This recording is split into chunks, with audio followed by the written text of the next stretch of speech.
Okay. I'd like to call the regular meeting of Cobre Board of Education into session. It is 5 o'clock.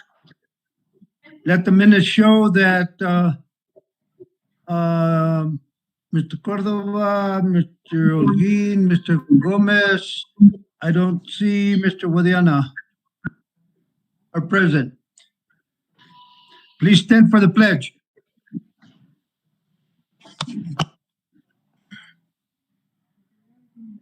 Pledge allegiance to the flag of the United States of America and to the republic for which it stands, one nation, under God, indivisible, with liberty and justice for all. I salute the flag of the state of New Mexico. It is a symbol of perfect friendships among united cultures.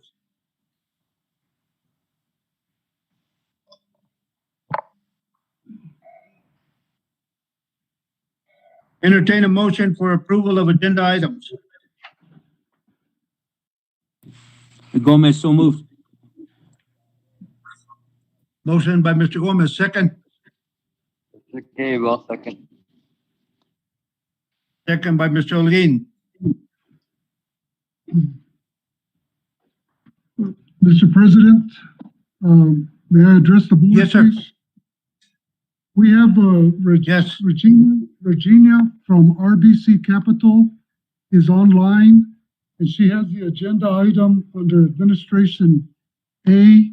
I would like to recommend to the board that we move that item up under unfinished business and let her address us there in case there's any question. And that's in reference to the what we call approval for the Senate Bill 9 referendum that we're going to have at the next board election, which is November 2nd, and it's coming up. I would like the board to approve moving her up so that we could not have her just stay on for nothing. She's got other meetings to attend. Where is she at, Mr. Mendoza? She's online. She's with us. She called in because she wanted to make sure if there's any questions, she would be available to answer the board members in case they had any questions. So she's not here listed here on the agenda? Yes, she is. She's here for item A under administration. Okay, well, we're going to talk about the Senate bill, and I'd like to just let them be first, and then we can take care of. Hopefully, the board will approve us doing that. Okay, that would be moving her to up to unfinished business, right? Yes, sir. And let's go ahead and take her up there right now, which we're going to go ahead and consider Administration A, and that is why she's online with us this afternoon. Okay. Okay. I'll call for the vote. Mr. Holguin. Yes. Gomez. Yes.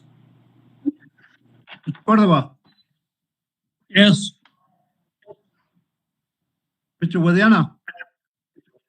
I don't know. What are we talking about? I was just barely able to join now. We're voting on approval of agenda items. Okay. Yes. And motion carries. Moves us, entertain a motion for approval of the minutes of April 12th. Cordova, so moved. Motion by Mr. Cordova, second. I'll second. Second by Mr. Guadiana. Any corrections? 2 minutes. Call for the vote. Mr. Holguin. Yes. Mr. Guadiana. Yes. Mr. Gomez. Yes. Mr. Cordova. Yes. Myself, yes, motion carries. Moves us to update on unfinished business, Mr. Mendoza. Yes, sir. And board, thank you for considering allowing us to move administration item A. And this is consideration of and approval of a resolution proposing capital improvement tax ballot question and other matters relating thereto. And this is asking us for permission to proceed and take all information that is needed to our county to get this agenda item on our election ballot, which is slated for November 2nd, 2021. And the administration recommends that you approve this resolution to take to the county. And we have a couple of weeks to start the process once you approve. And Regina, are you on in case the board has any questions? Mr. President, members of the board, good evening, everyone. Also have Kaylee Weimers-Kirsch with our office as well. Happy to answer any questions you might have on the resolution or as we move forward with the November 2nd election of free approval of your SB 9. Any questions? I have a question. Yep, yes, Mr. President, where is this on the agenda?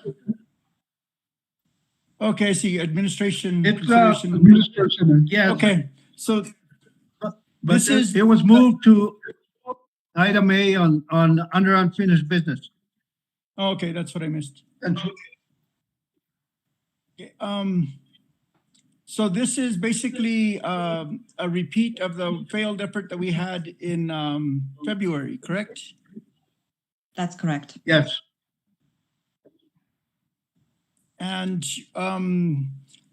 is, in addition to the processing of it, is there like a strategy for marketing it?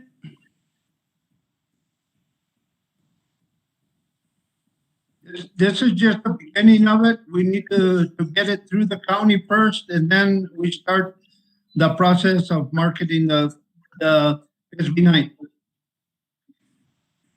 Okay, and this one results in no cost to us for putting it on the ballot, correct? That's right. That's Okay.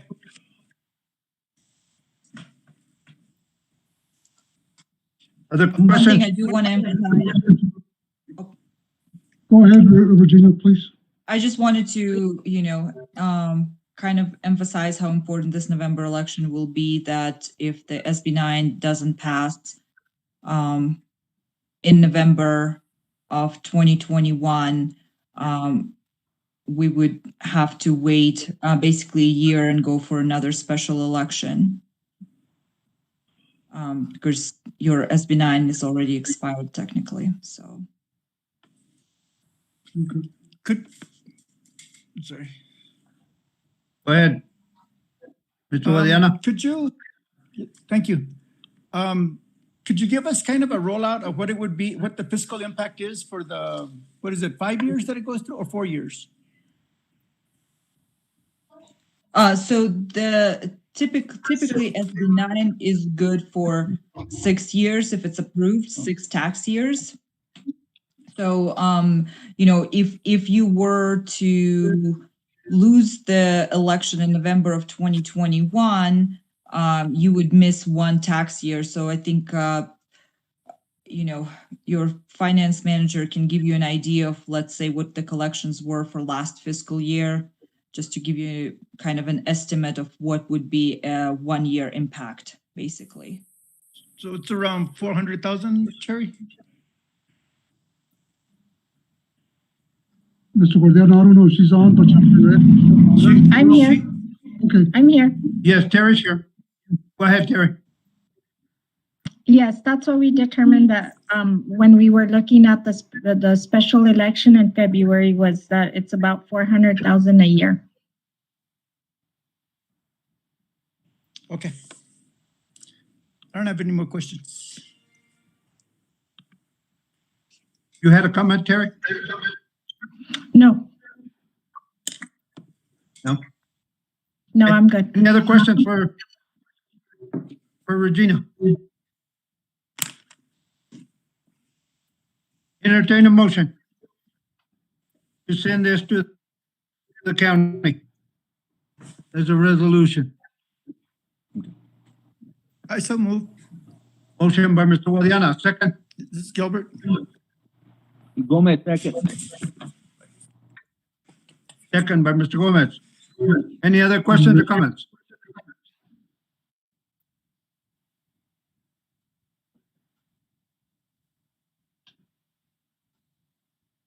Any other questions or comments? Call for the vote. Mr. Holguin, Yes. Guadiana, Yes. Mr. Gomez, Yes. Ms. Cordova, Yes. myself, yes, motion carried. Back to you, Mr. Mendoza. Thank you, Regina. Thank you. Thank you guys for coming on. Bye-bye. Thank you, Regina. Thank you. We appreciate you guys moving us up on the agenda as always, and we'll talk soon. Okay, bye-bye. Thank you. Thank you. Okay, we're back up to item A, update on reentry, and we'll have Ms. Barrela present. Ms. Barrela?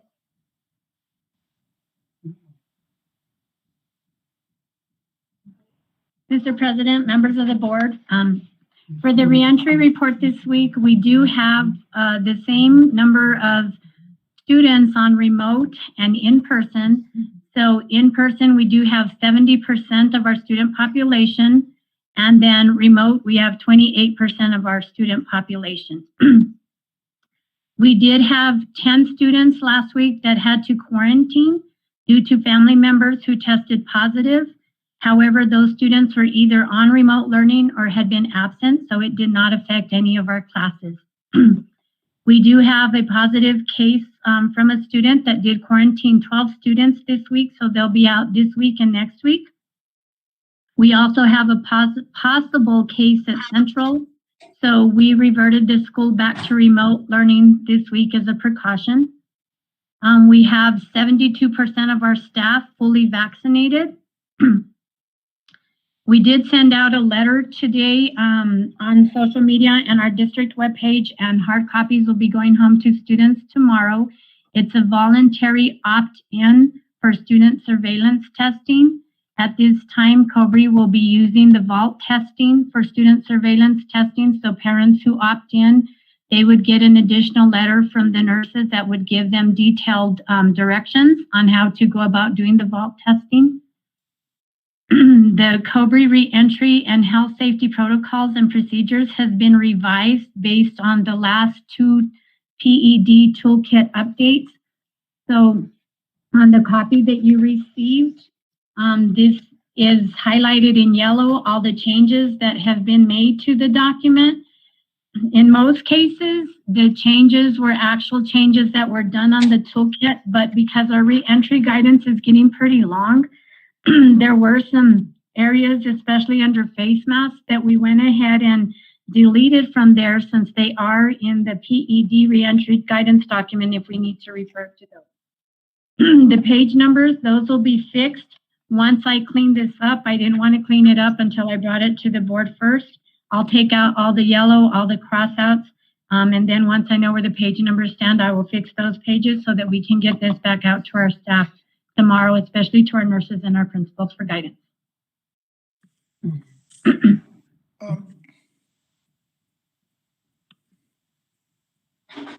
Guadiana,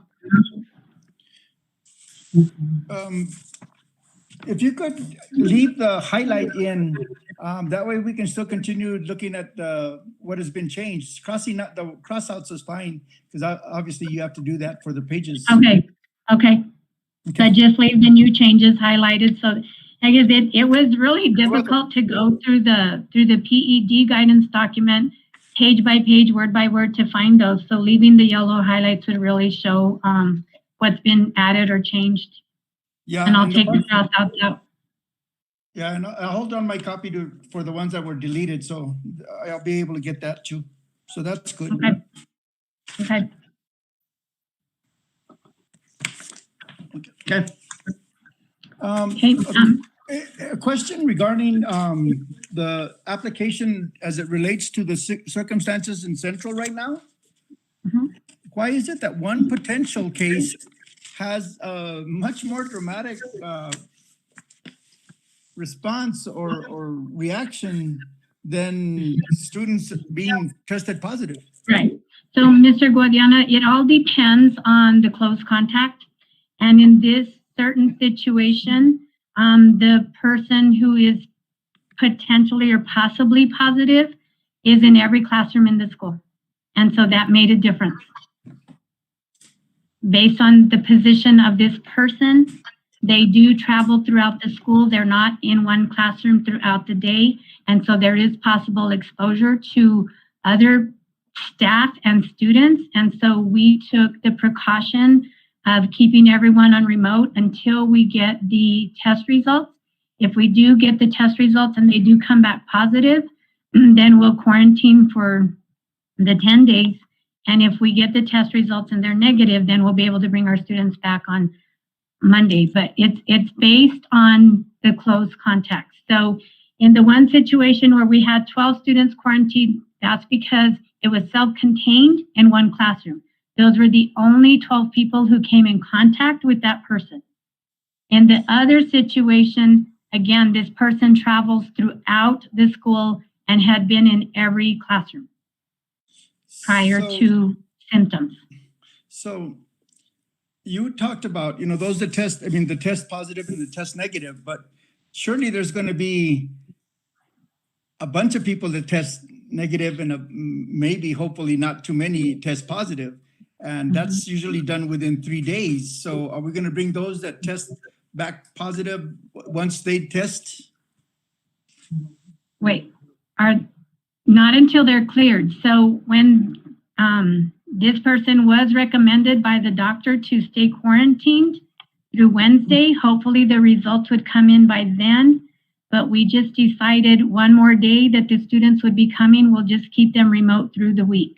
So we are waiting for the results on that.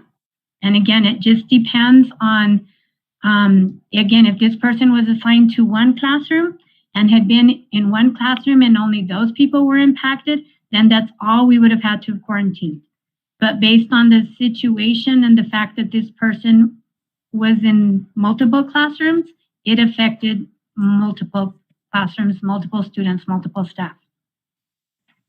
That part I understood, but as we go through, say by Wednesday, that we know that X number of students tested negative, are we going to open up for them to come back, or are we going to stay closed through May 3rd? No, we'll stay closed until Monday, because rather than it, just for consistency with parents too, we decided to keep it closed through the week. And then if there's negative, then we will bring students back on Monday. Okay, so anybody that tests negative will come back on Monday, or everybody that tests negative will come back on Monday? Yes, as long as it's, yes, that's correct. Okay, because that's a double-edged sword with the parents in terms of they're having to shuffle their schedules as well. We understand that, but safety of students and staff has to be our priority. We understand that parents are really having to struggle with this and figure out, because you get used to your kids going to school, you have your schedule, and now things change. But I think, at this point in time, everybody has to be willing to be flexible, because based on circumstances, things could change from morning to afternoon, from one day to the next with any of our classes. Okay. And again, safety of everybody is our, first thought, and that, so we err on the side of caution, and that's what we did in this situation. Okay, thank you. Okay. Mr. President, this doesn't have to do necessarily with reentry, but Mr. Mendoza asked me to bring up about school calendars. So you'll notice that the school calendar is not on the agenda for today, as we had discussed. And the reason for that is because on Thursday, of last week, there are 2 additional pilot programs that the state has put out. One of them is a K-12 plus pilot, and another one is a K-5, what is it called? A K-5 plus pilot 140. So there's 2 new programs that we could potentially look at that would impact the calendar. So what we've been doing is we've met with elementary principals, we're meeting with secondary principals, and then we're going to take that information to the calendar committee again tomorrow, which could significantly impact the calendar. So things could change a lot. And so we will be bringing calendar back to the next board meeting based on the information that we share with principals and the decision which way we decide to go with principals and the calendar committee. Okay. Mr. Guadiana, Thank you, I think you're... What? Okay. Go ahead. Go ahead, Mr. Guadiana. Are those programs that you mentioned summer programs, or are they regular school year programs? They're additional days. So the K-12 plus pilot is extension of the K-5 plus pilot. The other program, the K-5 plus 140, what that would do would bring the 10 days from the extended learning, but instead of adding 25 days, it would allow us the opportunity to extend the school day to equal the 140 hours that a 25-day K-5 plus program would require. So we're just exploring all those options again. We presented with the elementary principals today, getting feedback from them. Then we're going to have them go back and get feedback from their staff. We'll do the same thing with secondary because we want to see which way the staff wants to go, whether we want to even look at these programs as an option, whether we want to stick with looking at K-5 plus as an option, or looking only at ELTP as an option, or none of the above as an option. And if we choose none of the above as an option, we are required to write a detailed plan to the state showing how we are going to make up the learning loss, because we are required to make up for lost learning time. So we're exploring right now. There's like 4 or 5 different options on the table, and that's what we're working with right now, which will all have an impact on the calendars that we bring back to the board. And Joyce, this is Toy. I just, on that loss of learning time, is that because of the time that we were, everybody was virtual? Yes, sir. Yes. That's I how thought they had told us at one time. I thought that they had told us at one time that we were gonna be held harmless on those days. At the very beginning, Mr. President, they did say that, but House Bill 2 was passed in this legislative session, and it is requiring that. So we're just trying to find, again, what's the best option for our district so that we can go forward with either revising or keeping the same calendars that we've already looked at. And right now it looks like we may be revising the 3 calendars that we had put forth. Okay. On another subject, Joyce, this potential case at Central, does that person have any brothers or sisters that they live with that are in at Snell or at the high school? No, sir. And no family members were around that. No family members that are in our district had contact with that person for over a week. Okay, thank you. Mr. Guadiana, you had a question. yes, the programs that we're talking about in the summertime, are they staffed by volunteers or? No, it would be staffed by our teachers. They would be staffed by our teachers, by our staff. Oh, okay, but voluntarily or assigned?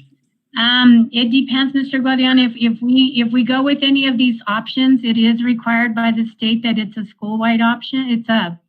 It's either everybody in the district or nobody in the district. So that's why we're getting feedback from our staff to see how they feel about the different programs before we make a decision. So every time we've met with calendar committee, and we met with calendar committee twice last week, we did go back, we did get more feedback from our staff. So now that we have two other options on the table, we're again putting that information out there so that we could get feedback from our staff to take that into consideration to rebuild our calendars. And Because it does directly impact, it will directly impact all our teachers, our EAs, our principals, our nurses, our ancillary. It'll directly impact all of our staff, wow. whatever option we go with. That's why we're trying to get feedback from everybody before we make any decisions to bring calendars to the board again. Okay. And regarding Mr. Sepulveda or the president's comment, as we get test results coming back for those that are positive and have siblings in other schools, are we going to go through with quarantining?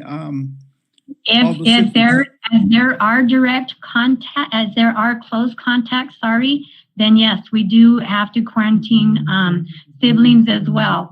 Now, in some situations, people are not direct close contacts, meaning I'm sitting here with Mr. Mendoza.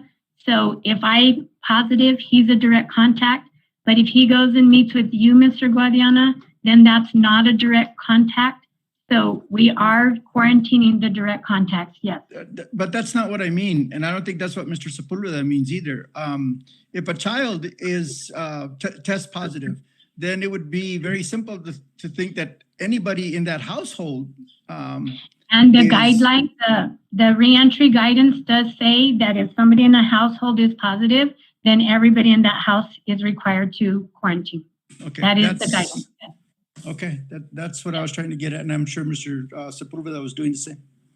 Mm-hmm. Thank you. Thank you. Thank you, Joyce. Mr. Mendoza, item C. Yeah, Board President and members of the board. Item B is update on graduation, and this is an action item. And I'd like to call on Ms. Montoya and Yes, Maureen. sir. Good evening, Board President.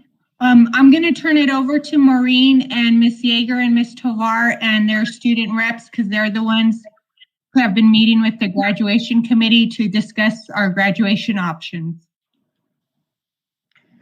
Good evening, Board President, members of the board, and everyone else that's on the meeting. So we have had many meetings regarding this, and I know there's been much discussion over where to hold graduation. Of course, the restrictions do still apply. So currently we are in yellow. So the only option we currently have is to hold an outdoor graduation. I do anticipate that is probably the best option anyways. I don't know that we will get out of yellow. I'm hoping we don't go red, but I don't think we will get out of yellow. If we do, it would be right before graduation. And so I just think that the best option is to plan an outdoor graduation. Currently, under the current guidelines, since we are a yellow county, we could have 25% of capacity in attendance for the graduation. So that does make a difference on where we have it. There's been much discussion over having it on the football field. That is the overwhelming feeling of the senior class is that they would like to have it on the football field. I know that there are concerns about having it on the football field. So we have come up with some options. We did talk about putting tennis balls on the bottom of the chair so that they're not digging into the turf. We also have another option of some blocks, and we are going to try that as well. However, I did use my own kid as the guinea pig. I did take him out to the football field with a chair with tennis balls on it. Had him sit out there for an hour on that, and I think most of you know my child. He's not a small kid, so I did choose him so that I wasn't picking a small kid to sit out there and try to check and see what the results would be. So he did sit out there for an hour. I did take some pictures. I don't know if you all want to see them, but what happened is when we removed the chair, of course, there were some indentions there. But after we brushed them, and which is exactly what the sweeper machine would do that is used for the football field would do, those indentions came right back up. You couldn't even see where the chair was after we did that. And so I'm pretty confident that if we take those precautions, that I think we can do it safely on the football field. Of course, we would require, flat shoes, no heels, nothing of that sort. We would have those requirements for it. So we would protect the field. We've talked about putting a stage on the track on some plywood. I know Ms. Jagger has kind of drawn up some potential setups of how it could look, but we have looked into that. We are checking with Western New Mexico University to see if we can borrow their stage. We are also checking with Western, as well as the town of Silver City and all the bigger places around the county to see if they have one of those big tents that we could borrow in case, it's raining or whatever that day. That way, at least the graduates and everything are covered. So we are looking at that as well. I do have the capacity for the football field. We did get that approved through the fire marshal. Obviously we have a lot of different options on where people can sit. But we would obviously probably want them in the main stand so that everybody's on the, looking the same direction and it would handle the setup. And 25% of the main stands is 432 people. I did look at I came up with just kind of a standard number of giving each graduate something like 5 tickets. That is underneath the 432 capacity in those stands. I think it's 312 or something like that. And so we would be well within the capacity guidelines as well. So we have looked into all of that. The other aspect of graduation that the senior class is really hoping that we can get approved is allowing them to choose who hands them their diploma. And I know that there's also some concerns about that as well. And I do understand that. But I think, the seniors they've had kind of a rough year, and I think allowing them this opportunity to recognize the teachers that have worked so hard for them through their education, I just think it's a nice gesture. And of course, our student representatives will talk about that in a little bit as well and kind of give you the feeling of what the students have said to them as well. Again, those choices would be limited to high school teachers, district administrators, and board members, the people that generally take part in graduation. So we wouldn't be bringing additional people into the fold. It would be the people that generally participate in the graduation ceremony as well. So I think that we've kind of explored all the options. And of course, if the football field is not approved, then we do have the front of the building. I do have some very strong concerns because we will have to maintain capacity there as well, and we have no barriers out in front. And so that will definitely present many challenges.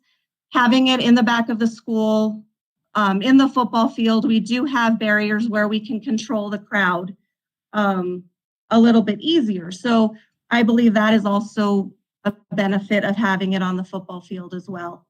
I will turn it over to Ms. Jagger so she can kind of talk to you about the design of how they would set things up as well. And then we do also have some student representatives that would like to present the student side as well. Ms. Jagger, are you ready? Yes, ma'am. Okay. What we have for the football field, we also did one for indoor, but we're not going to have indoor, so we're just going to share the football field. And what we have is we have an archway that the students will walk through from the end of the football field, come in, and then they will sit here within the football field with students and staff 3 feet apart. up on the stage that's on the track. It'll be limited to the board and administration, and students will walk up to receive their diploma, and they will line up 3 feet apart if necessary, because it actually is going to be quite a distance for them to be walking and to call their name, and for them to get up one by one. It'll extend our ceremony over a lot. So we'd like for them to line up maybe by rows, 3 feet apart. And then up in the stands, it'll be limited tickets, and Ms. Peru said 5 per student, and it would be sectioned off into pods, and we're looking at 63 pods. There are 63 graduates.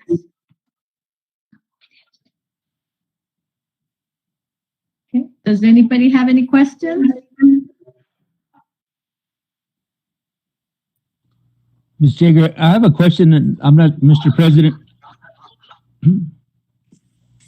One of my questions, if we're having it on the football field, and I know we're talking about putting tennis balls on the seats or on the chairs and stuff, any additional cost, that would be the district that's covering it, correct? We are hoping so. I mean, we will come up with something. Tennis balls are a lot cheaper than buying something to cover the football field. And so it shouldn't be a super huge expense, but I mean, yes, there will be some expense that would be involved. No, and I understand that. And this being our students that are graduating and the board approving if we're going to be on the football field or not, then I feel that it is our responsibility as a district, as a school board, that we support our students and we cover that cost. And I thank you. Okay. Mr. President? Guadiana? I would like to echo what Frank just said, because I had heard a rumor that it was going to be a cost that was going to be placed on the seniors. I agree that that would be very inappropriate. And I do think it is the board's responsibility, the district's responsibility, to provide the seniors the best graduation we can at our cost.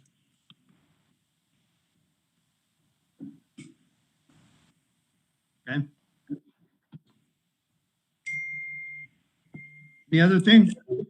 Back to you, Ms. Jager.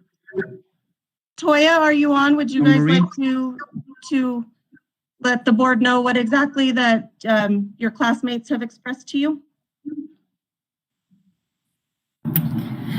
I am on. Hello, everyone.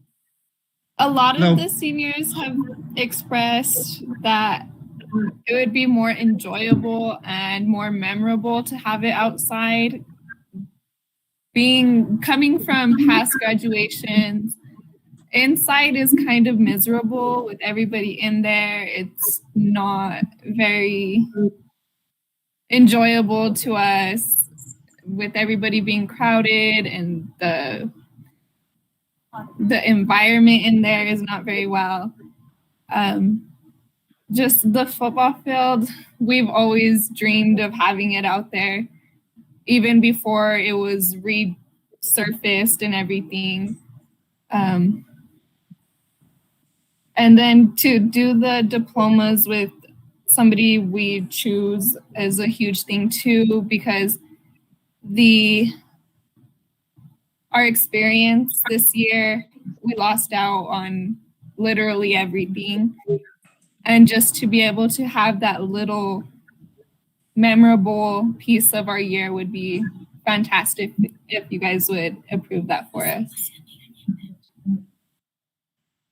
Ms. Jager, is Julene with you? Would she like to add anything? Yes, ma'am, she is. I don't really have anything to add. A lot of my friends have said mostly the same thing in that department. So.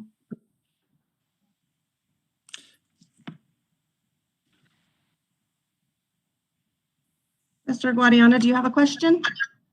Yes. How did you get the consensus? Was there a poll, or is it just a general perception? The student representatives have talked to their classmates, the class officers.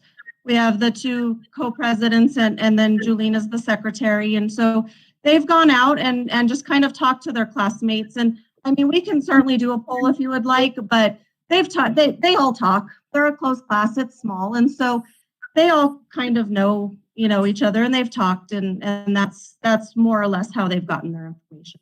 And did I hear the number 60 something as far as the number of graduates? 63, yes, sir. 63? Okay. That's small. Yes, sir. Excuse me, sir, we do have all the graduates or all the seniors on our Google Classroom, and we can very easily get input from all of them if that's what you guys would like. It's your guys' planning. Whatever you think is best to determine what it is they want, I'm okay with that. And we have talked about, I do know that there's some concerns about it being chaotic with different people handing the diplomas out and everything. And I think I mentioned before that we have talked about how we would line them up so that they're in order of which person would be handing that diploma. And so that section of kids would get their diploma from that specific person, and then the next person would come up, and we would organize it that way so that it runs smoothly and it doesn't take extra time. I think that's the best idea of this program. Thank you, sir. The only thing that I have to say is that if you look at the book where the duties of the board member is, and that's one of the duties, to hand out diplomas. I don't know how we would work around that too. One option that we could present in that area, sir, is to kind of have a combination where it is the board member as well as the teacher, and have them both do it.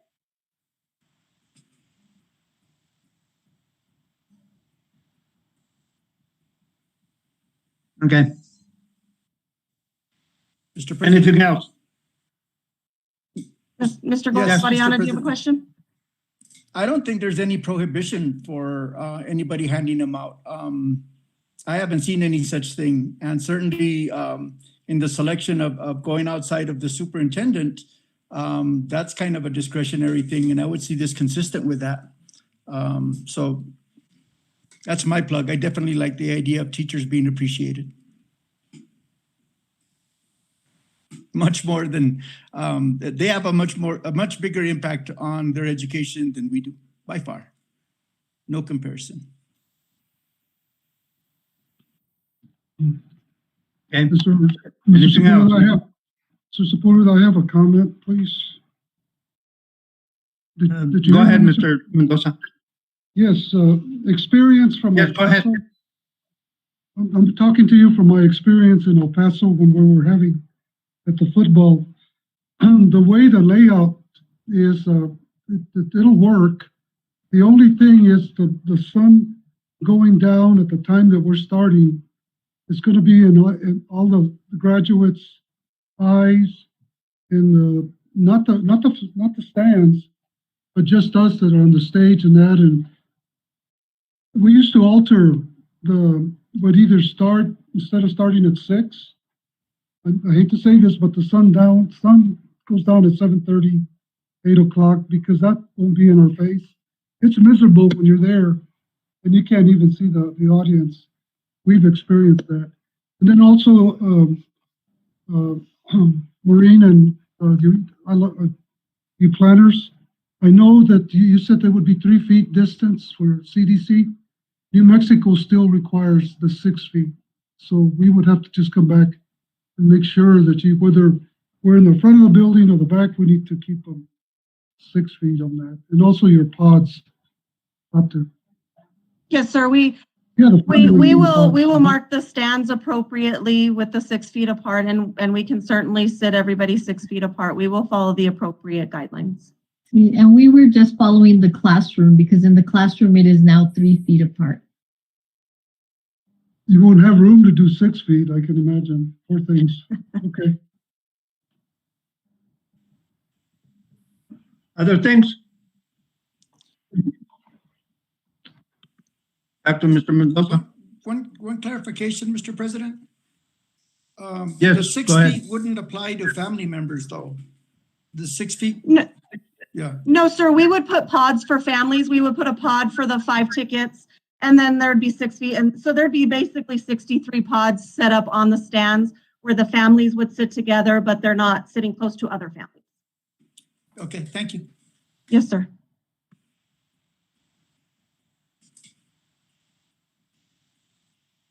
Okay, back to Mr. Mendoza. Yes, sir, Mr. President, members of the board, I'm ready to make a recommendation here from the administration. And first of all, what I'm coming from is a concern for the field and the total things. And let me tell you one thing, Marine and Company, when I experienced this weekend, I had to go out and look at pricing and try and buy some plywood that we're doing, and they're $50, $60 a sheet right now. You can't even buy a 2x4 for $8. It's really, I don't know what's causing that price thing. So that's just a heads up on that. Okay, but the administration has to recommend, based on everything I've done and my responsibility, is that we hold the graduation at the front of the building. And this is the recommendation after much thought, and that also we continue with the board being the ones that hand the diplomas as they come through. That's the administration's recommendation. You heard the recommendation. Do I hear a motion? Frank Cordova, I move. Motion by Mr. Cordova, second.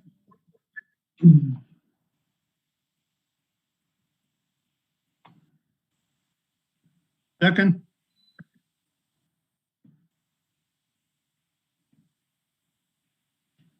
Motion dies due to lack of second. I would like to present a motion on the amendment of that motion, and that motion be that with everything that Mr. Mendoza stated, with the exception of allowing the students to select teachers or appropriate personnel that are going to be present, distribute or hand the diplomas to the students, to corresponding students.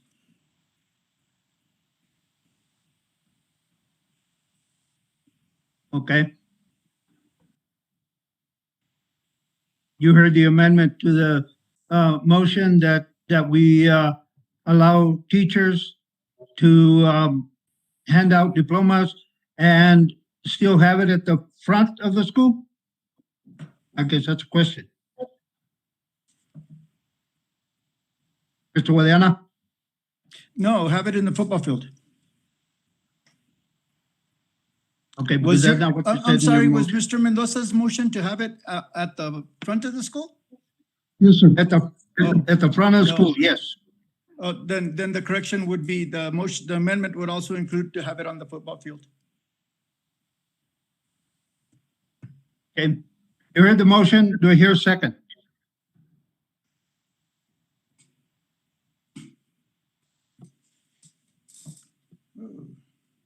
Do I hear a second?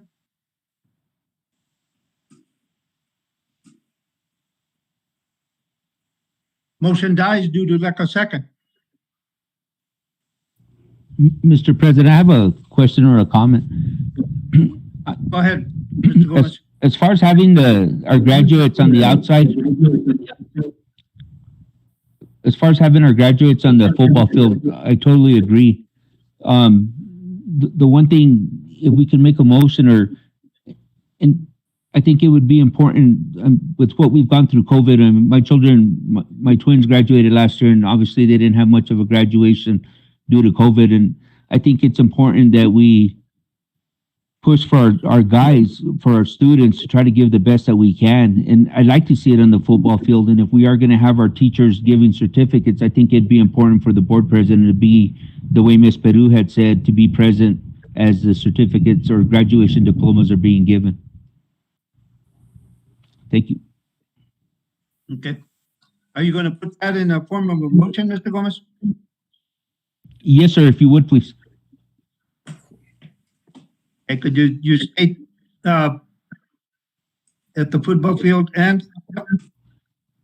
Yes, sir. My motion would be to have it at the football field, and also not only a teacher giving the diploma to our students, but for the board president or a board member that wants to be present with them when they're giving out the certificates. Okay. You heard the motion. Do I hear a second? I'll second. Second by Mr. Guadiana. Any other comments? Mr. President, I've got some comments. Go ahead, Mr. Cordova. First of all, going through our school board trainings and the material that they hand out, I have documentation where it says the duties of board members. And that happens to be one of the duties of the president is to hand out the diplomas, and it doesn't state along with anybody else. Our president has been good enough to where he has said, if you board members want to pass a diploma out, stand up there and do it for whoever is related to you or whoever you want to. And we have been given that opportunity. When we put our name down to run for the school board position, we went in with the intent of carrying on the duties of the board, and that's where I'm coming from. The other thing that I've got is I've got a question on putting the stage on the track. That track was just redone, and there is a lot of metal and metal legs and all kinds of stuff on that stage that can puncture or rip that surface, and that's one of them. The other thing is, if the chairs that you're going to put these tennis balls on, if they don't have the grommets, the rubber grommets on them, they're going to go right through the ball and onto the surface of the field. The other big concern that I've got is when the graduation is over with and students and graduates, whoever's on the field, are walking out, there is members, young and old, that climb that fence and go onto the field, and no telling what kind of shoes they're wearing. Who is going to control that? I don't think it's the duty of the teachers to be out there controlling that. And in the past, we have had police officers that come through there, and they come through there to see just what's going on, and they're gone unless there is a problem. So that's some of the comments. Another comment that I've got is, to me, on my agenda, it says update on graduation, and it shows that we had a motion, we had some action, it failed. And how do you put on 2 other action items on the agenda where they're not listed there? I think that is a point of order, Mr. President, and those are my comments. Thank you. Thank you, Mr. Cordova. Any other comments? Yeah. Would you, sir, like me to address the concerns about the stage on the track and those types of things, or? Mr. President, would you like me to address those? Yes. How are they going to put the stage on the track? Is what I guess my concern. Sure. Our plan is to put it on plywood, and I know that it's expensive. We do have plywood in the district. And if there's not enough, then of course we would get more. But we do have quite a bit of plywood in the district that we could lay that out on the track so that the stage is actually sitting on plywood. The other concern that I did hear was that the people coming over from the stands, And we would get with local law enforcement and ask for their assistance in helping with that, not just to come watch the graduation, but help us with crowd control and that kind of thing. And, being a small class, it's, we're not going to have thousands of people there, especially with the restrictions. But I know that it can be quite hectic, and I know that can happen. But we will, we will get with our local law enforcement agencies and anybody else that we can get with to help us with that crowd control. Okay. Just want to Thank you. mention one thing, this is George Peru, in reference to the plywood. We do have plenty of plywood. We purchased quite a bit of plywood when we were working on the floor at the high school. So we have plenty of plywood at the shop already. We've been using it. We used it to get one of the machines into the baseball field so that we wouldn't mess up the turf. So we used the plywood to get that machine over there. The machine roughly weighs probably about 2,000 pounds. And we got that machine over on the floor. And then we also took it to the baseball field so we could do the middle of the field. I forget what you call it, the king of the eye or something. I forget what you call it, but it's center field. And we had to wrap it with the green mesh and also put the yellow pipe. So what we did is we purchased enough plywood already, and we have it there stored in case we need it for anything else. So, and we purchased it mainly so we could take care of the turf fields and also the floor on the high school gym and the Snell gym. Cool. Okay. Mr. Oleana? Mr. President. Turf fields are being used in professional stadiums for concerts, for just almost anything.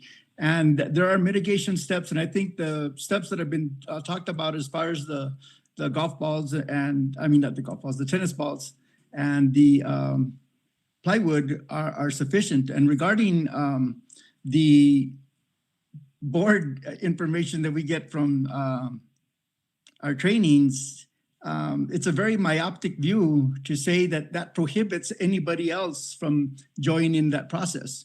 And as a board, we do have the ability to expand that. That's not prohibited anywhere. So I am in full concurrence with the motion as made.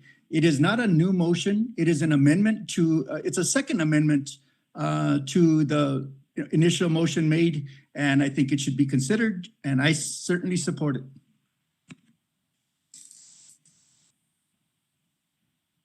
Other comments?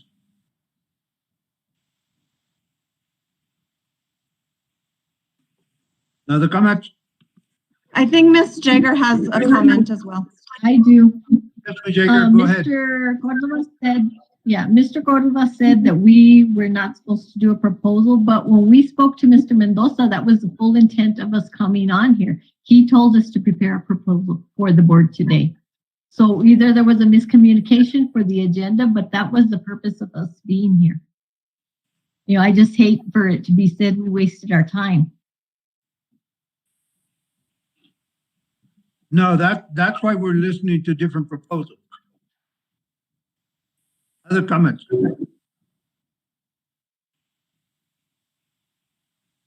Okay, we have a motion and a second. We're going to call for the vote. Mr. Holguin.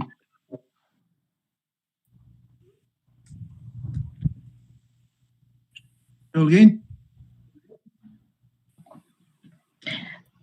Troy, I'm sorry, this is Terry. In the chat box, Mr. Holguin put that he's on a plane so that he got intermittent service. So he was gonna try to be on the meeting the entire time, but it said that if he lost service on the plane from Denver, that he was gonna try and be on and off. So I just saw in the chat box that that's what Mr. Holguin put. Okay. Mr. Williana? Yes. Mr. Gomez? Yes. Mr. Cordova? No. I guess that brings me to B, to break the tie, huh? Or to make the tie. Well, I have some serious concerns about using the football field. So, my vote is no, and, I don't know, what we can do here, because we got a 2-2. Suggestions? I would suggest that your vote be noted as a no if that's what it is you intended to. But that the motion still stay open until the close of the meeting. And if Gabe is able to engage, then he can have his vote counted.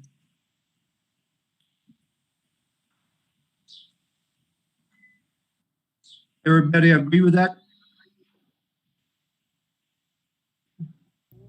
I know, Mr. President, I'm in agreement. Mr. Holguin was on Zoom with us on the board meeting. He did send that chat that he was going to try to get on after his flight. So hopefully that he does get on and we can finalize this decision. Okay. So we'll hold on that for a minute. Mr. Mendoza.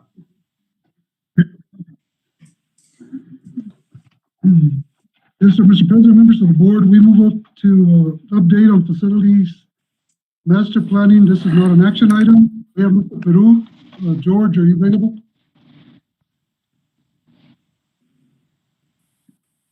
Yes, sir. Go ahead. I wanted to just wanted the board president, members of the board, just want to let you all know that the facilities master plan is proceeding as planned. We picked we had gone with 3 contractors. We ended up selecting Consolidated School Support Service. We then sent everything to PSFA because PSFA is actually the one that does the contracts. So they are in the process of doing the contract for Consolidated School Support Services. And I anticipate them starting right as we finish school because they don't normally come on district when there's a lot of students. So I'm anticipating right after graduation that they'll probably be on site. So they'll probably be on site most of June. And then that way we will have that completed, the facilities master plan. Any questions? Okay, and I also wanted to mention that the preventative maintenance plan, what was that, sir?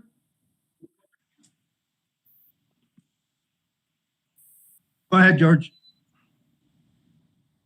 Okay, no, just wanted to ask, I was just asking if anybody had a question on the facility master plan. Yes, okay, no I question. did. The other thing I did. Okay, yes, sir. Mr. Peru, is there a citizen committee? Actually, there probably isn't because the board should be involved in naming a citizen committee to be involved in this. Is that going to happen?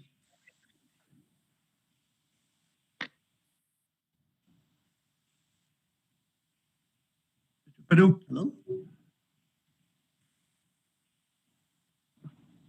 Mr. Peru? Sir, I didn't hear anything you said, sir. You Morgana, you need to repeat yourself, please. Okay, Please sure. repeat yourself. I'll repeat myself. The requirement by our policies is to have a citizen committee be engaged in facility planning. And that usually involves the appointment of those people by the board. So obviously, at least I know of no such action being taken. And are we going to do that? And are we going to do that at any time soon? George, I can answer that. George, I can answer that. So the contract initially is awarded to the consultant. The consultant does it in phases. And so they will reach out to the district once they get the contract signed and go through the steps of what needs to be done and how it needs to be handled. So the consultant will actually come on the meeting probably at the beginning of June. We can get the consultant on here and they can walk you through the steps of how they plan on putting this together. So with that, are the consultants familiar with our policies and going to accommodate complying with those policies? Yes, they're very familiar with the policies.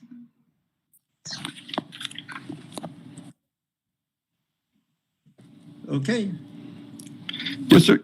I hope you guys can all hear me. Yes, actually, the one that has the Consolidated School Service Support, he is actually an old, he's a previous administrator, and he's also come in and helped us with many aspects in the district. Also, one of the times it was with the budget.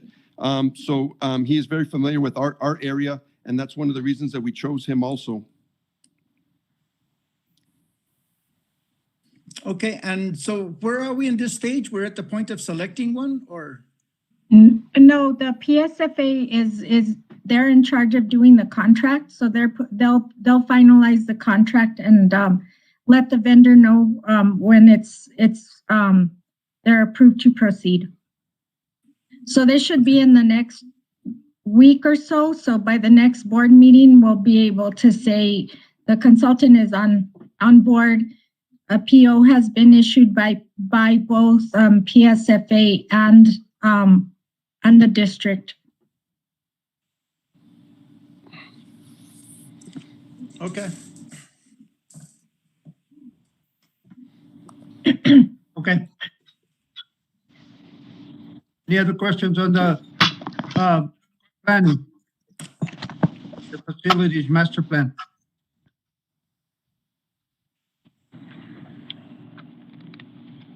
Okay.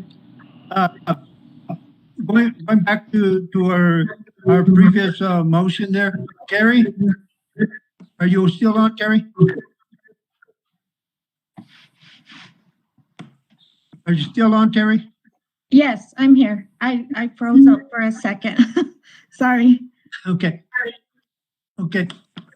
Could you text Gabe and have him give me a call or something on his phone so we can get done with that one motion? I don't have Gabe's number. Does somebody have Gabe's number? And I can do that. But one thing is Rini, Rini has it, and if he doesn't have service to be on the call, he wouldn't be able to. He wouldn't be able to text us either. Okay. Okay. All right. Mr. Mendoza, back to you. No answer from Mr. Holguin.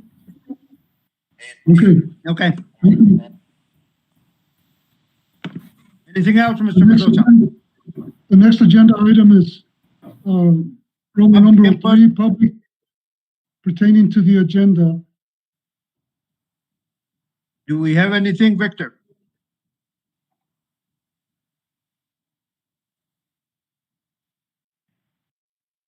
Victor, are you there? Yes, sir. So we do have one. It was just coming from Ana Treviso.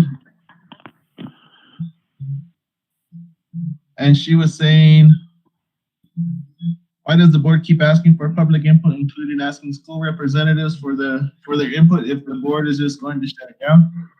Mrs. Peru has obviously put a lot of work into this. If the board was against it, they should have said it prior to all the hours that was put into the planning. And then also, Mr. Holguin in the chat, he did mention if he was unable to be on the public input, a concern was raised to him about the lack of visibility in the outfield for mobility limited folks at the softball field. The sponsor banners are in the way considering COVID-19. It should be providing more opportunity for people to stay in their cars to increase social distance. Should we consider removing those banners for the time being?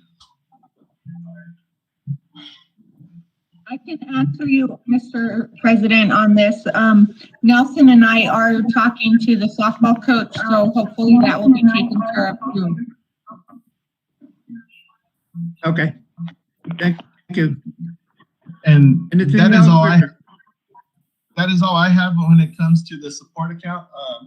I believe most of the school board related issues are going directly to you guys.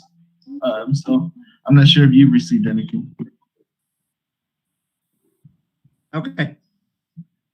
Thank you. Mr. Rumble, excuse me. for Mr. Sepulveda. This is George Esquela. Can you guys hear me? Yeah, go ahead, George. Okay, well, I apologize. I was listening. I was in on the YouTube.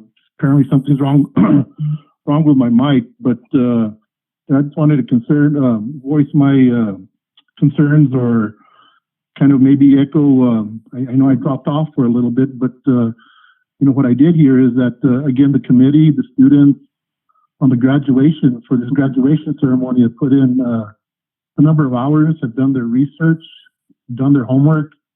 They were asked to make a presentation to the board. And again, it's by not approving it, so what the message that's being sent to those that are taking or wanting to make a change is that their voices aren't going to be heard. So again, I think can't remember if it was Mr. Udiana or Mr. Gomez. A lot has been taken away from the kids, and again, this is should be their moment. And if I don't see why the district cannot make that moment happen for them, because again, it is a special moment for them, and they worked hard for 13 years to get there. And again, by not approving it, the committee that was put together, again, in my opinion, sends does not look good. I mean, because again, it just discourages those that are wanting to try to make a difference, and it appears that their voices are not heard.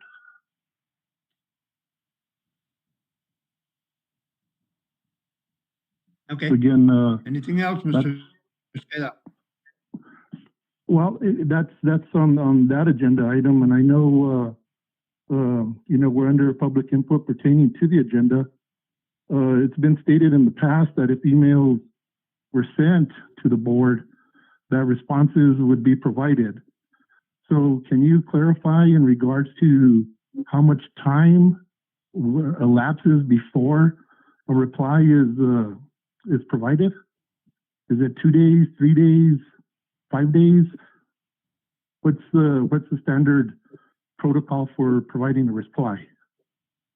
Mr. Sepulveda, may I reply to that? Do you let the superintendent reply? Go ahead, Mr. Mendoza. Yeah, Mr. Esqueda, I'm in receipt of your brother, Robert, having sent one. I'm not going to discuss the details, but that involves procurement issues, and we're right now changing and looking for possibly hiring one, but I'm just about ready to finish putting it together, okay? And you should hear sometime early on Monday or Tuesday of next week. I did receive your email, and I appreciate that, sir. No, well, I appreciate you going on the record during the meeting and acknowledging receipt of the email. And again, we will be on the lookout for the reply. Yeah, and one of the things I'm going to ask, because it's cumbersome in terms of the materials. I may end up calling Robert and see if he prefers to come on in so that we don't have to duplicate or copy materials. So that's another issue that I'll be calling him, sir. No, I appreciate that, and I understand that, but it would seem that there would be able to, that there is some kind of summary or itemized summary as to where the funds have been allocated to and what the balance is remaining. I do believe a couple of meetings ago, it was stated that 1.2 million approximately was remaining. So there should be an itemized breakdown of boys baseball field, boys football field, girls softball field, the expenditures that were made on those facilities. Yes, sir. And that's what I'm looking at right now. I do have that. Thanks for clearing it up. That makes it a lot easier. Well, thank you. No, thank you for your patience.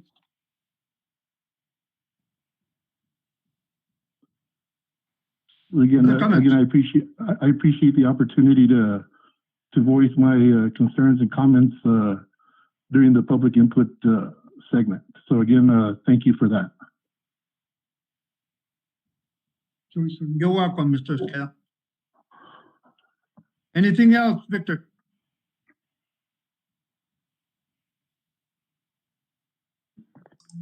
No, sir. That is all. Okay, thank you. Moves on to administration. It's item D, Mr. President, members of the board, and it's 2122 bilingual application. And Ms. Morena, can you please come forward?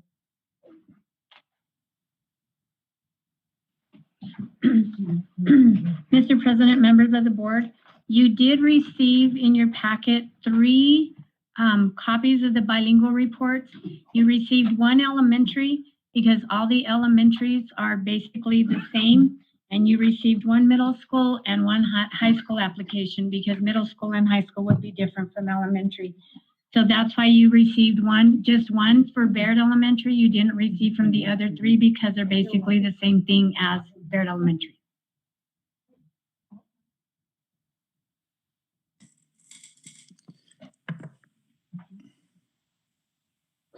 Okay.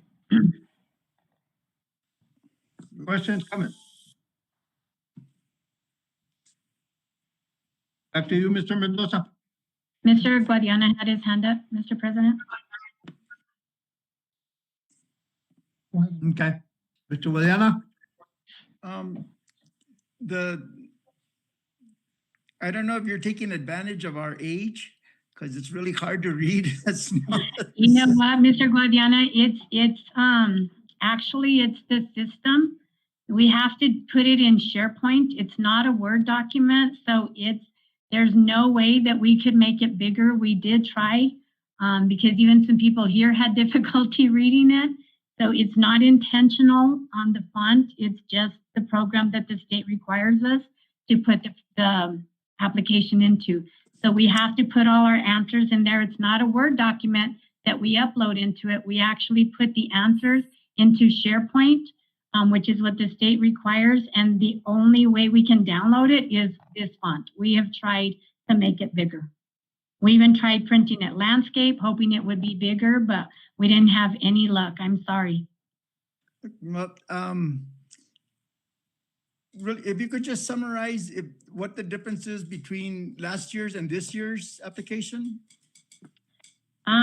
So the instructional materials on each of them, they're basically the same for the English and the Spanish. Some of the staff members have changed for each of the schools that are providing the instruction, so that could be a little bit different.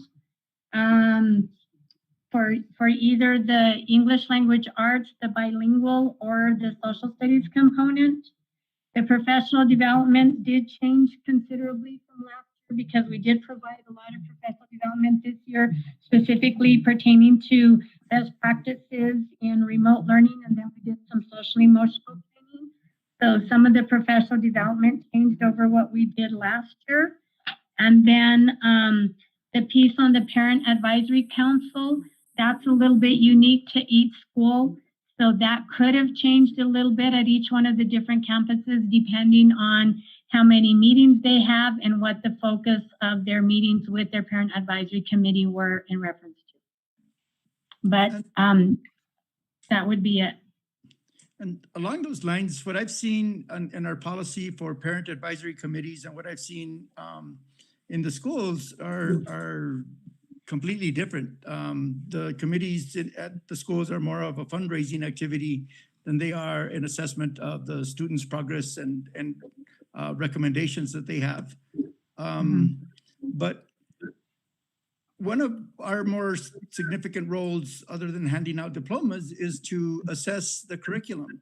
And the information we get provided, it isn't to the depth, I think, that the board should strive for in understanding and promoting and or suggesting change.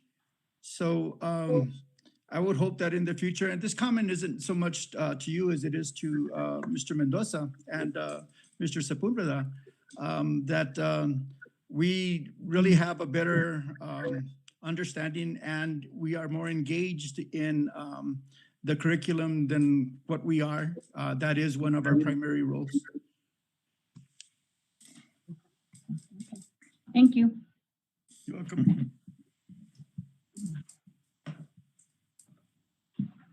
Anything else?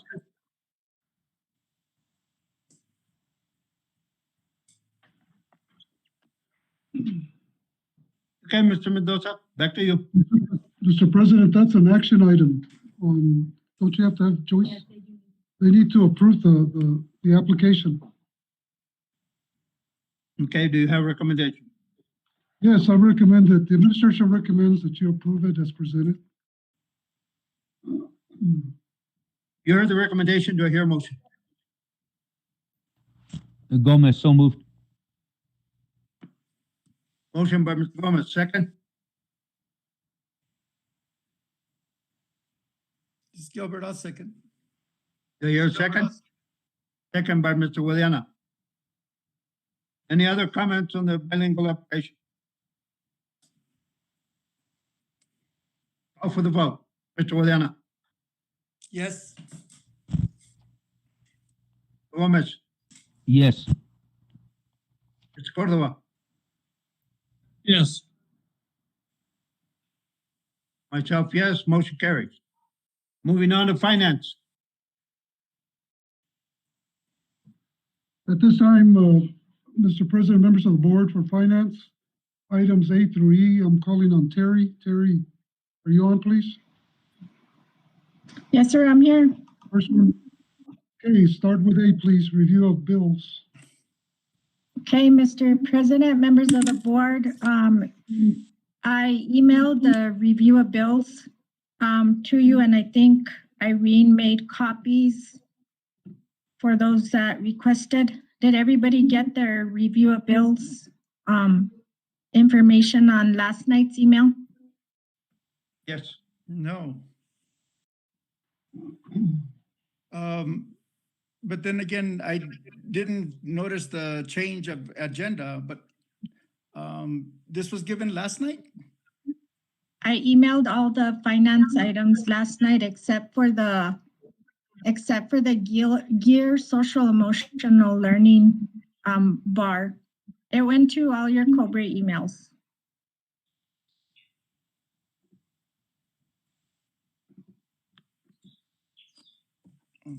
Okay.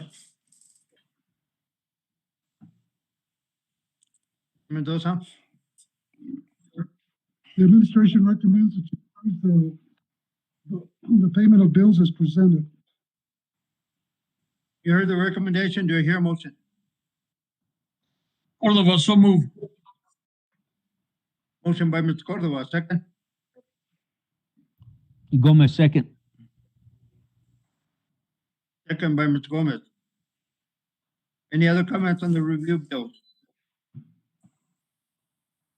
Call for the vote. Mr. Gomez, Mr. Guadiana.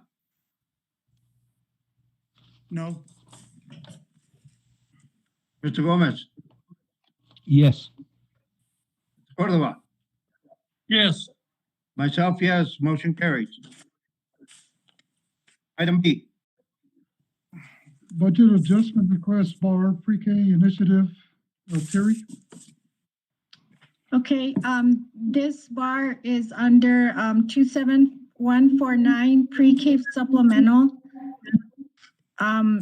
We did receive an additional funding amount for pre-K.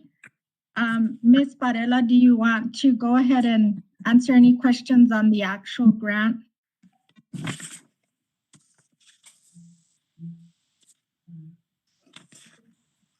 There's only one line item on there. It's for equipment, outdoor, and it's to enhance outdoor learning for pre-K.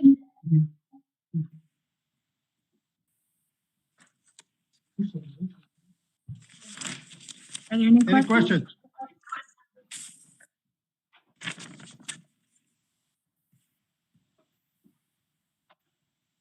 Okay. I hear a recommendation, Mr. Mendoza.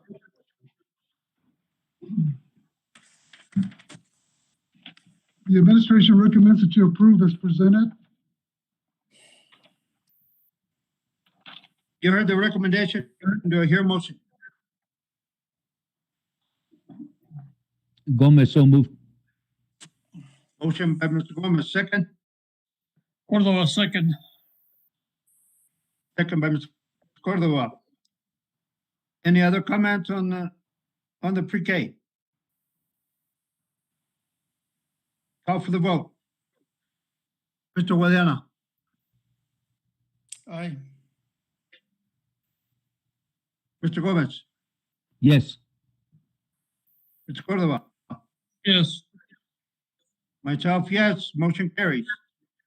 Move this to item C. Mr. President, members of the board, the next bar is for, it's a small grant for $1,540 for the purchase of feminine hygiene products.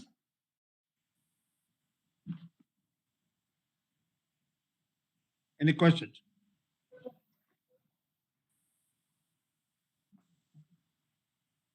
Mr. Mendoza, Administration recommends approval as presented. you heard the recommendation. Do I hear a motion? I'll move. Motion by Mr. Guadiana, second. Second, Cordova.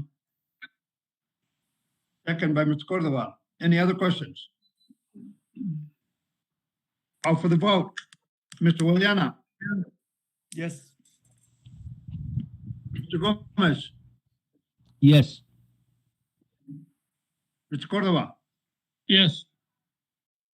myself, yes, motion carries. Moves us to item D.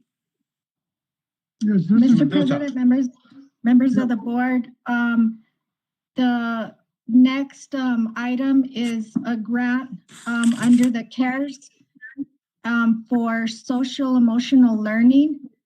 It's under Fund 24307. This is a combined grant. If you notice on the justification of the award, the district received $10,000, Bayard Elementary received $10,000, and Snell Middle School received $9,150. It did do a combined award under the same fund. And so what we needed to do was compile what was requested in the mini grants from Bayard, Snell, and the high school for a grand total of $29,150. This grant did allow indirect cost of $1,064. So that is also considered into the grant award. Are there any questions? Yeah. Mr. Guadiana. What's the impact for personnel salaries on this? There's a budget of the budgeted items of additional compensation of $2,500 for teachers, and additional compensation line $2,100 for ancillary, which is under the 2100 function. Ms. Varela can answer the objective for that. Okay. So there's also salary stipend for on the district grant. We're looking to do a study on the social emotional needs from our district. So that would give two $5,000 stipends to people to conduct that study for us. Would that be contract or staff? We'd look at doing staff from within. Joyce, the reason it's budgeted like that was just in case that we had to bring in some a consultant. Right. But our intent, yeah. And if we need to do that, that's fine. Our intent was to have maybe a couple of social worker counselor to work on that at the district end of it. And what exactly what's the report supposed to be? So there's three different grants because it was a competitive grant, and you had to have attended the training. So one of the grants for $10,000 was written at the district level. And so that one is to conduct a needs analysis from within our district to see what our needs are in the area of social emotional. And that's where we would look at getting 2 different people to give them the stipend to be able to conduct that study and create a report for us so that we can go forward based on individual school needs with the social emotional. The one that Snell wrote, it's to help support the safe ambassadors, and that was the $91.50. The one that Bayard wrote, that's $10,000, and that's to help support social emotional curriculum and training. And the elementary one? That was 3 of them, Mr. Guadiana. Bayard Elementary, Uh-huh. the district, and then Snell. So what was the focus on the elementary ones? The same thing as the middle school? The Bayard Elementary, their focus is on social emotional curriculum, specifically 7 habits of social emotional learning. So that would be for materials? Materials and any training that needs to be done. It's listed under software because the information that was submitted to me by Ms. Chavita was for licenses. So that's why it's listed under software. Ms. Chavita is on if anybody has questions on that part of it.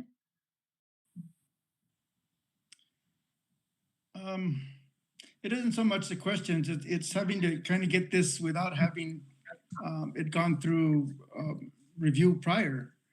Again, it's not getting information with sufficient time to analyze it or not finding out the fiscal impact it has to budget related to personnel and what its intended use is. Mr. Guadiana, when we met on Wednesday, we had just received the information. We didn't have Bayard's and we didn't have Snell's information at that point. We did state in the finance meeting that it had arrived, but that we didn't have all the information. And so When the days between when the state sent us the award letter, they didn't give us the breakdown. We had to call them on Thursday so that we could get additional information from them on the exact breakdown for the grant. And even she, when I called her at the state, even she said that they had realized after they sent out the award letters that they did not do the breakdowns. So that was part of the difficulty with having this for Wednesday is we barely got the award letter and then they didn't have the information on how it was to be broken down. And broken down meaning personnel for Bayard and district level. And it's something that we needed to approve right away? The money has to be spent really quickly. It has to be spent by June 30th, so the bar has to be submitted as soon as possible so that they have time to turn it around and get it approved. So we'll have less than a month to spend it. So I guess my request is that instead of just the bar, there should be the program part of it that explains what's going to happen and the fiscal impact related to what it has to the budget, especially regarding personnel. Well, that's what Joyce just told you've you, answered all those Mr. questions Guadiana, now, was and that's that- basically where we'd go. And so Yeah, treat it more than and they just the told you bar that if we haven't they been did informed. not send the breakdown with them. So that's where I Joyce is understand. telling you that. Okay, well then, I how can they provide you that information if that turnaround wasn't done yet? We can go ahead and now that we have it, I mean, we'll put it out there. We did the bar this afternoon. We put the bar together this afternoon, and that's what we had. We sent out the bar and the award letter, the corresponding award letter. I didn't think to send out because I thought that an application is approved by the board before it's awarded. And so if that's the case, then you would have already seen the information from Bayard and from Snell. So that was my assumption is that if an application is approved ahead of time before the award, that wouldn't be on the on the finance side, it would be on the program side. And Terry, they did not receive a copy of the application previously, so I do have a copy of all three applications. I can forward them to all the board members. Yeah, and what I'm saying is related to the bar, if there was, all the time constraints related to the bar, but at the time it gets presented to us, give us a full breadth of what it is we're looking at. That would be greatly appreciated. Okay. Okay. And by the way, the application would be a good place to start. That would characterize whether we got what it is we intended to, or if there was any deviation from that.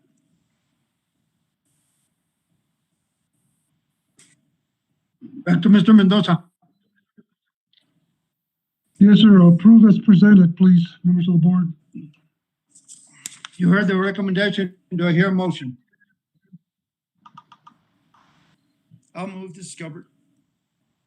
Motion by Mr. Aliana. Second. Gomez, second. Second by Mr. Gomez. Any other questions? Call for the vote. Mr. Guadiana. Aye. Mr. Gomez. Yes. Mr. Cordova. Yes. Myself, yes. Motion carries. Back to you, Terry. Okay, excuse me, the final bar. This one is for operational emergency supplemental. And the background on that one is that for the 2021 year, the PED made an error on the 910B5 that they approved back a year ago. They just a couple weeks ago found that error and made an adjustment to our SCG of $226,000. And that was based on how they calculated the small size adjustment. So they recommended that in order for us not to lose the $226,000, that we apply for the emergency supplemental, which they have available currently. They had us do an analysis to make sure that it wasn't that we were saying that we need $200,000 more than we already had. So it's pretty much a wash. The only reason for the bar is to change the revenue sources from SDG regular to emergency supplemental. So that's what's reflected in the bar, is that expenditure line items obviously are affected, but it's primarily for the books to make sure that we back out the $226,000 from their error from SCG and put back in they approved they rounded it off and approved $230,000 in emergency supplemental on the revenue line. So the bar is required to make that adjustment to correct the error on the PED site. It doesn't affect our budget currently on our system because it would be backing it out and putting it back. Where's the bar for that one? I didn't see it. It's bar for operational emergency supplemental 11,000. And that was sent by the email? Yes. And also the approved award letter for the emergency supplemental from the PED that was approved this week as well. That I did get. Because that was all in the same email. Okay, hold on a second. Is that the one you sent on the 26th? Yes, Mr. Guadiana, I'm sorry, what did you say? What day did you send that email? Last night, Last night? yesterday evening. That's the one that had the CARES and the social emotional one too? No, the social emotional one went out this morning. I mean, earlier today. The rest of the bars, which was the feminine hygiene products, the pre-K, those were all on the same one with the operational. Okay, I'm there now. Hold on.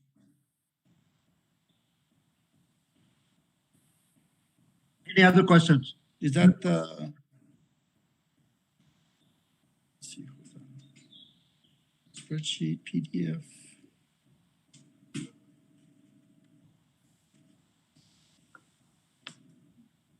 Back to you, Mr. Mendoza. All I see on that one is.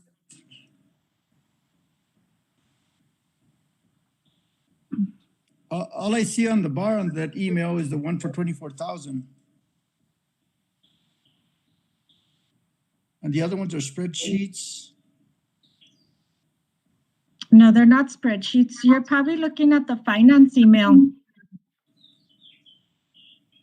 Yeah, it says, I'm sorry, that's right. It does say finance email. But it was That wasn't sent. the finance email. That was Back to you, the Mr. email. Mendoza.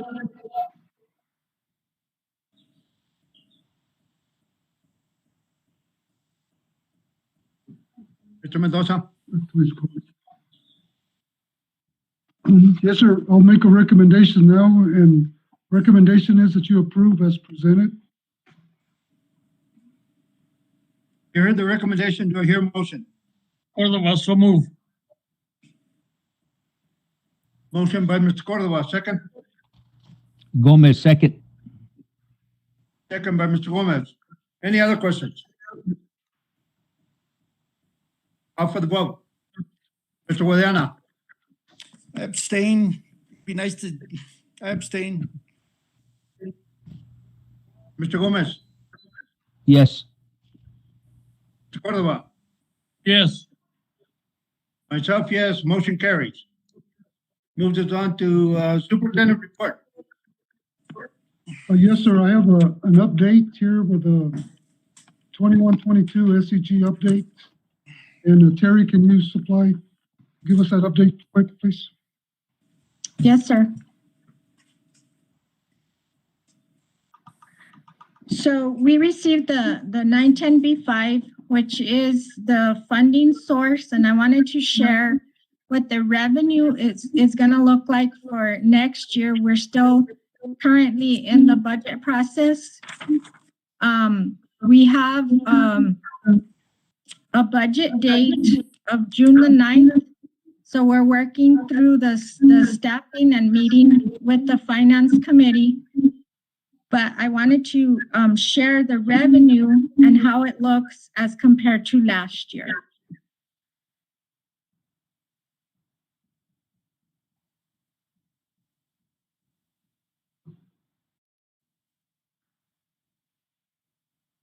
Can everybody see my screen? Yes.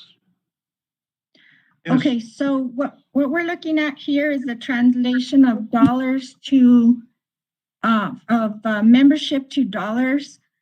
So what the PED has indicated is that they're using our enrollment of 1,008.75 in membership, which translates to 1083 as far as grade levels 1 through 12.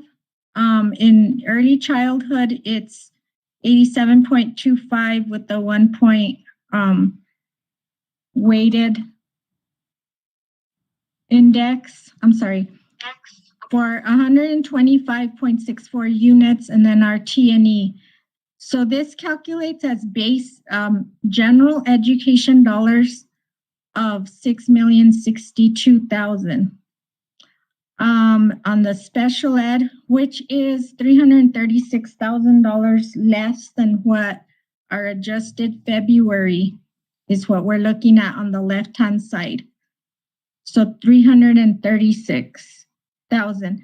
The unit value did go from 4536 to 4770.70, which gave us less of an impact as far as the number of students, because if you look at the membership, it's 1117.50 to 1008.75.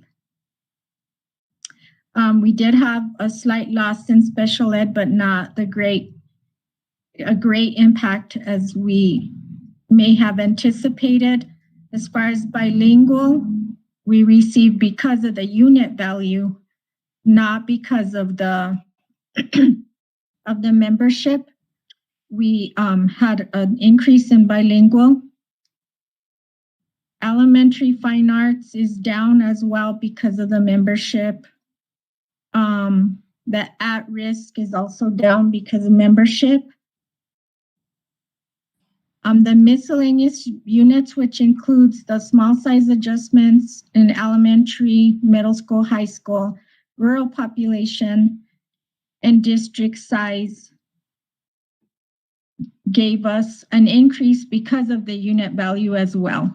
So that's 2,144,000. We have the additional miscellaneous units for homeschool program, and elementary PE was held harmless to what the calculation that they had before, which was 628 for 179,000 based on the unit value increase.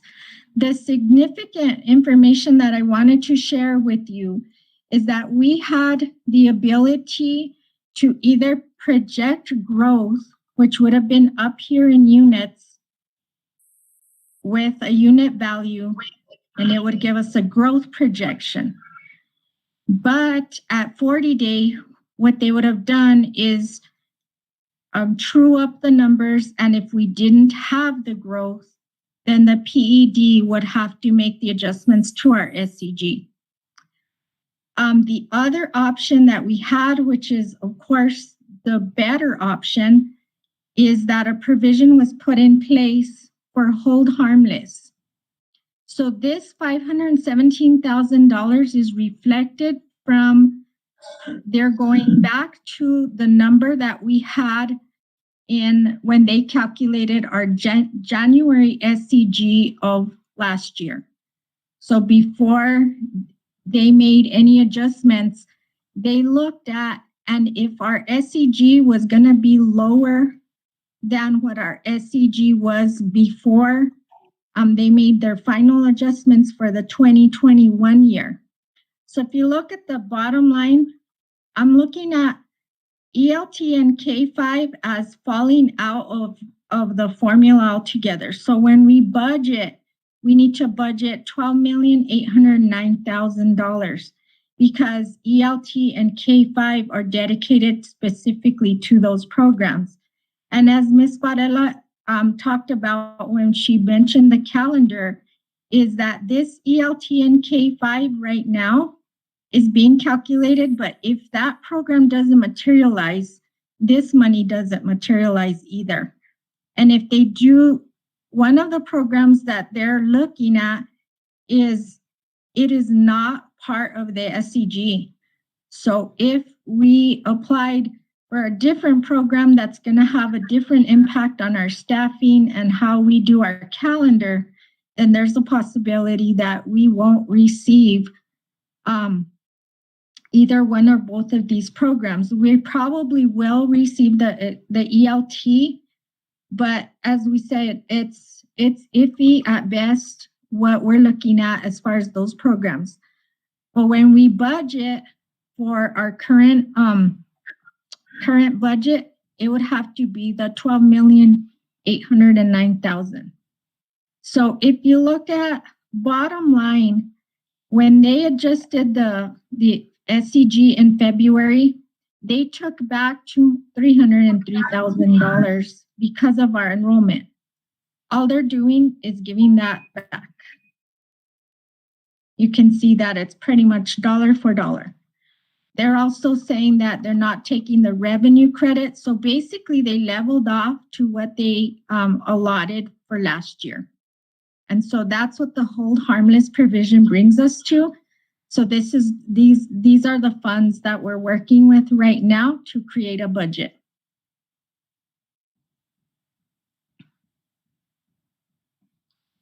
So that's a preliminary look at how our revenue looks right now.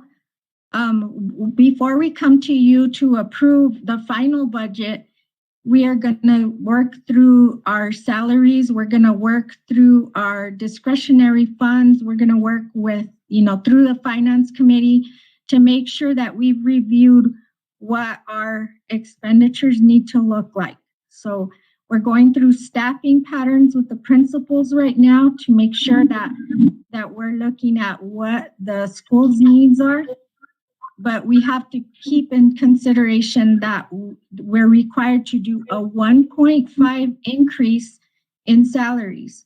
Now, what the legislative session did on House Bill 2 is they took out the average provision. So it's 1.5 across the board. The other consideration that we have to look at is the 6% increase in insurance. So that's a district cost. That has to be whatever the share of the district. We have to consider that's costly as well.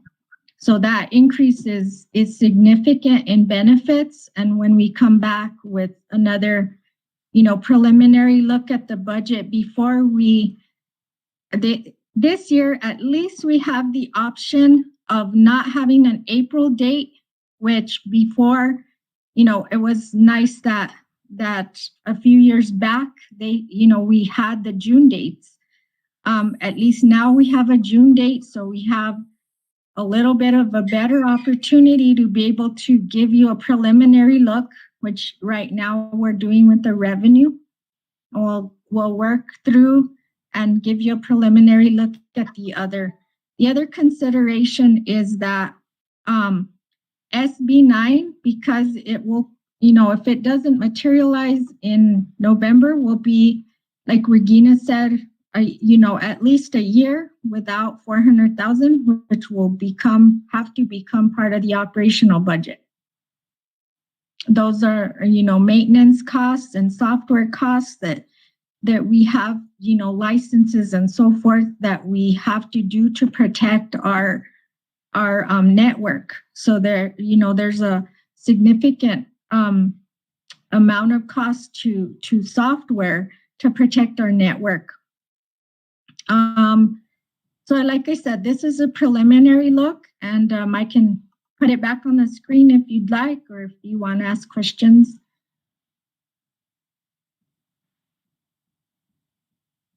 Yes, Terry, this is Toya.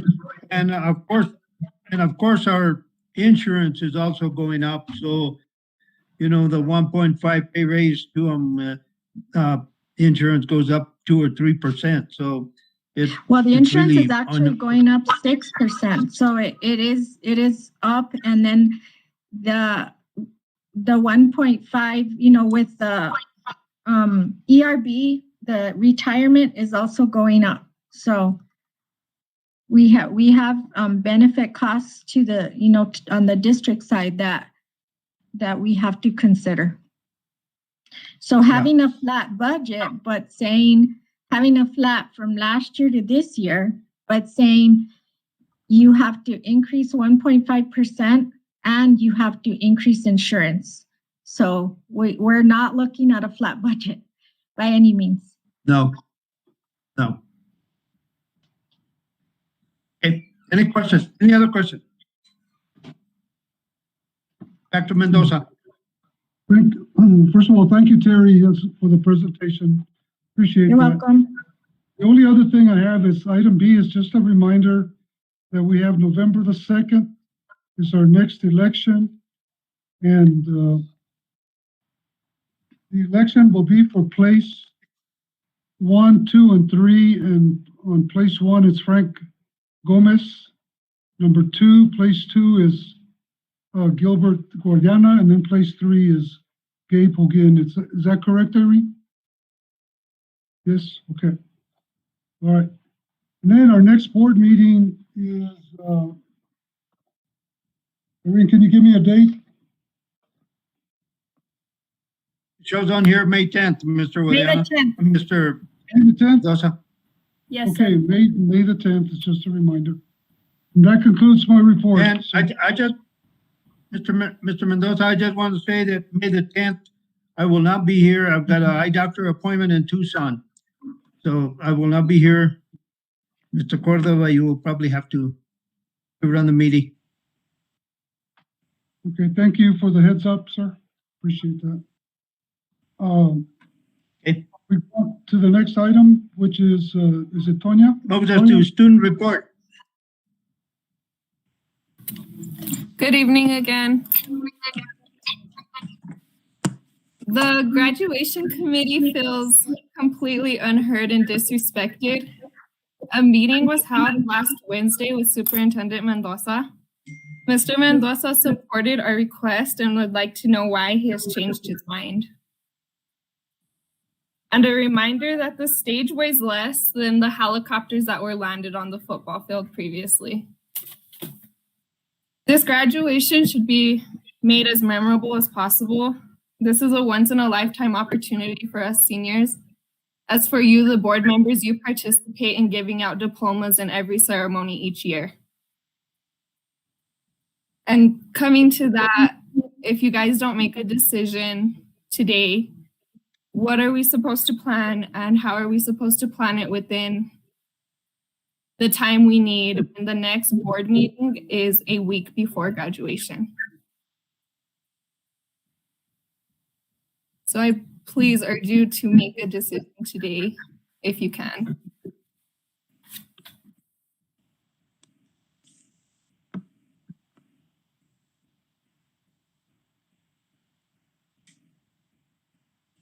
Is that, Tonya? Oh, yeah, I mean, That'll be it. Guadiana. Guadiana. Thank you. I would like to say this is the voice of the people that we're supposed to be attending to, not ourselves. This is the voice of the community that really looks to engage in a great celebration on a field that was paid for by them. We have a responsibility to keep it up. I think the mitigation efforts are sufficient and they can test them and they evidently have tested them. To turn our back on this is just, you know, I'm used to all the disappointments, but this is one of the hardest ones to get used to. The field is manageable, it's doable, it's done in other fields. Lordsburg uses their field a lot more than what we use, and it's not in bad shape at all, though it's considerably older. I'm just dumbfounded that we're not voting yes on this right now.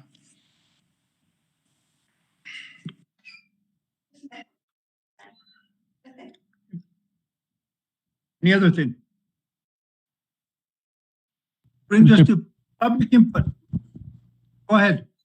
Mr. President, I just have, now that we went to public input and Mr. Mendoza went over the board election, I just want to officially say that I will not be seeking a fourth term and I will give my goodbyes on my last meeting. Thank you.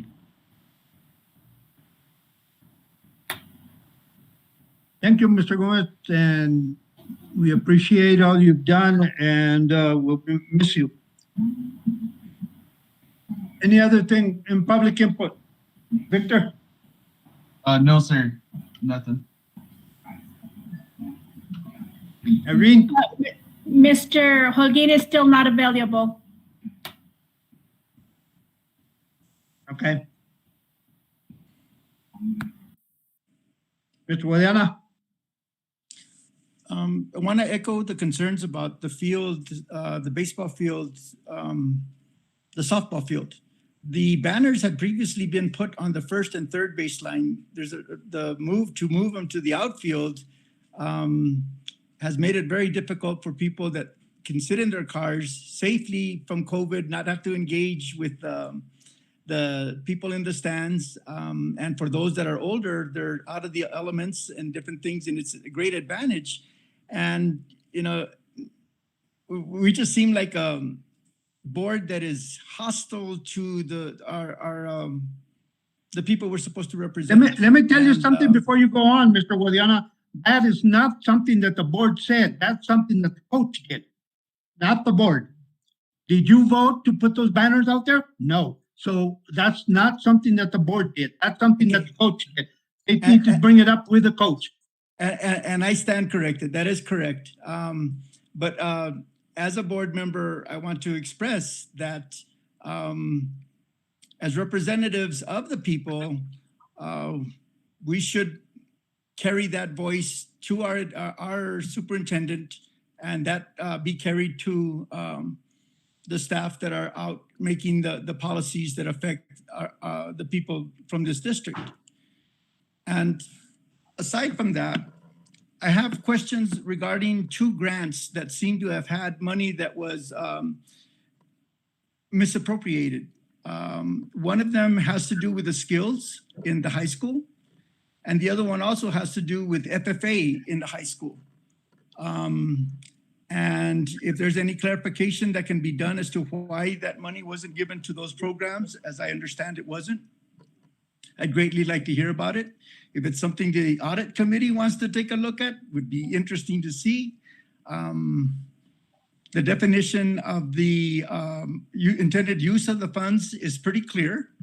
Why it wasn't put in those categories should be investigated, and put things to make sure that this hasn't occurred in other grants. Mr. Guadiana, those grants are being handled by Mrs. Peru at the high school level, and she has been working with those programs to make sure those funds get expended the way they were approved to do so. So both grants have been managed and to the full extent of the grant. So I don't know where that complaint is coming from, but as far as we can tell, we have been, Mrs. Peru has been very diligent working with all the teachers involved in the technical area to make sure that those funds are expended for what they were approved to. I'll gather more information. I'll gather more information, and to my understanding is complaints have been made about the allocation not reaching its points and not being attended to. And the other part has to do with the information of grants that have been awarded, not that information not being passed to the people that are supposed to be the receipts of that fund, and accordingly the funding not get through until much later than what it was intended to.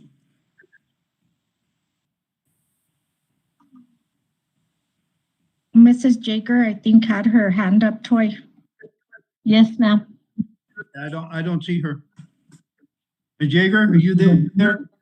Yes, sir, I am. I'm also involved with this on the part of the union. And as far as I know, the teachers have not received those funds. Now, if Ms. Peru can tell me otherwise, that would be great. We were supposed to meet with Mr. Mendoza and we have been unable to. I'm sorry, I stepped away. What was the question? What were we talking about?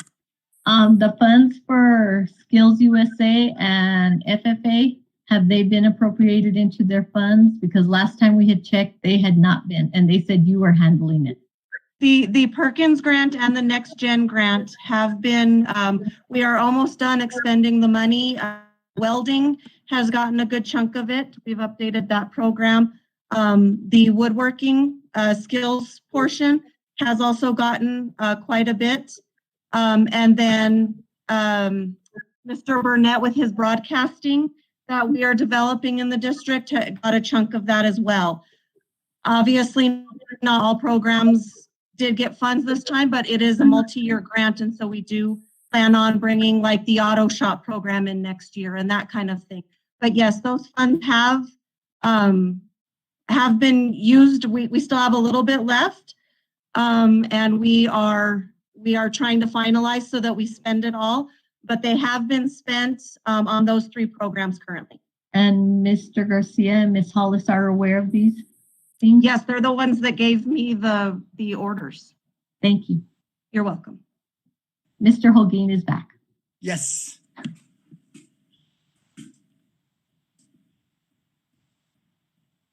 Okay.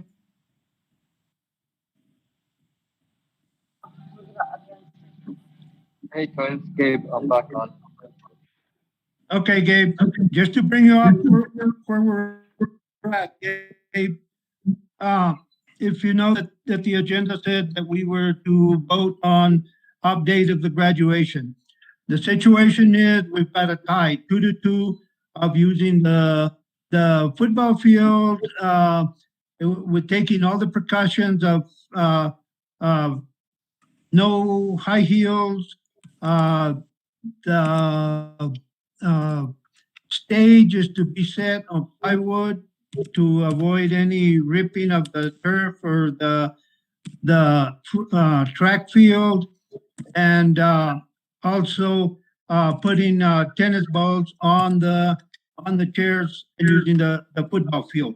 And that's where we're at. And we're at a vote of 2-2, 2 for, and 2 against. And you will be the tie-breaking vote. How do you vote? Geez, no pressure, huh? No, none. No, my vote is to hold the graduation ceremony on the football field. Okay. You've heard the vote. The vote is 3-2. Motion carries. Thank you, Gabe. Thank you, Gabe, for showing back up. Okay. All right. Any other public input? Okay. Moves us to items for next agenda.